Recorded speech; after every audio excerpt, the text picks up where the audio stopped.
बिस्मिल्लाहिर्रहमानिर्रहीम। 11वीं जमात की तलबा व तालिबात, अस्सलाम अलैकुम। आपने कल जवाहरलाल नेहरू के लिखे हुए मजमून एक यादगार वसीयत का एक हिस्सा पढ़ा। आज मैं आपको इसी यादगार वसीयत से दूसरा हिस्सा पढ़ाने जा रहा हूं।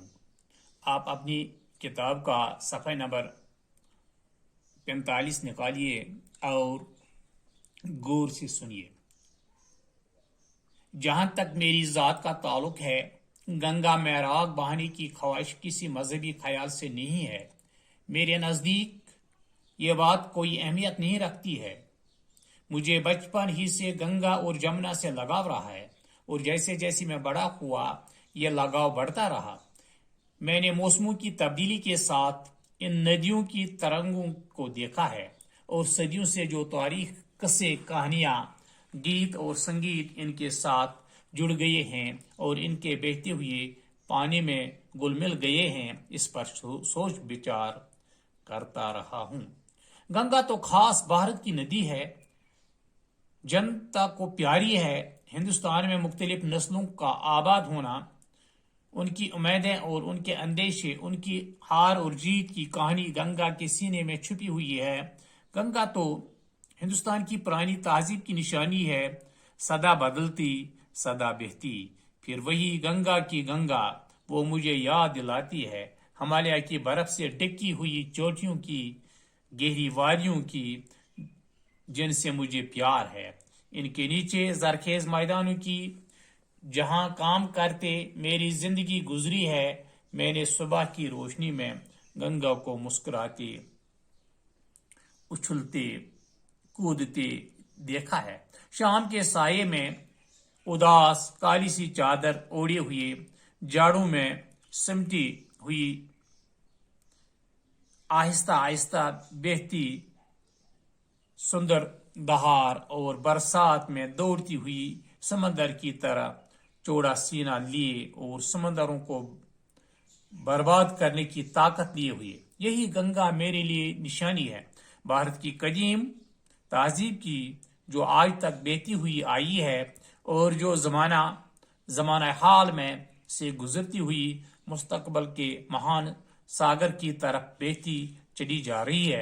अगरचे मैंने पुरानी रिवायतों, रीतों और रस्मों को छोड़ दिया है, मैं चाहता भी हूं कि हिंदुस्तान इन तमाम जंजीरों को तोड़ दे जिनमें जकड़ा हुआ है, जो इसको आगे बढ़ने से रोकती हैं और देश में रहने वालों में फूट डालती हैं, जो बहुत से लोगों के लिए बोझ बनी हुई हैं और इनके फूलने फलने में रुकावट डालती हैं।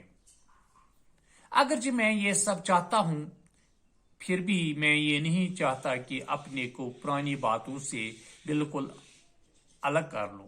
मुझे अपने इस अजीम विरसे पर फख्र है, जो हमारा रहा है और हमारा ही है। और मुझे ये भी अच्छी तरह मालूम है कि मैं भी हिंदुस्तान के दूसरे लोगों की तरह इस जंजीर की एक कड़ी हूं, जो कभी नहीं और कहीं नहीं टूटती और जिसका एक सिरा हिंदुस्तान की कदीम तारीख तक पहुंचता है। मैं इस बंधन को हरगिज तोड़ना नहीं चाहता, क्योंकि मैं इसकी कदर करता हूं और मेरे दिल में उमंगें और वलवले पैदा करता है। हिंदुस्तान के तहजीबी विरसे को आखिरी अकीदत पेश करने के लिए ये दरख्वास्त कर रहा हूं कि मेरी मुट्ठी भर राख इलाहाबाद में गंगा में बहा दी जाए, ताकि वो इस महान सागर में पहुंचे जो हिंदुस्तान को घेरे हुए है।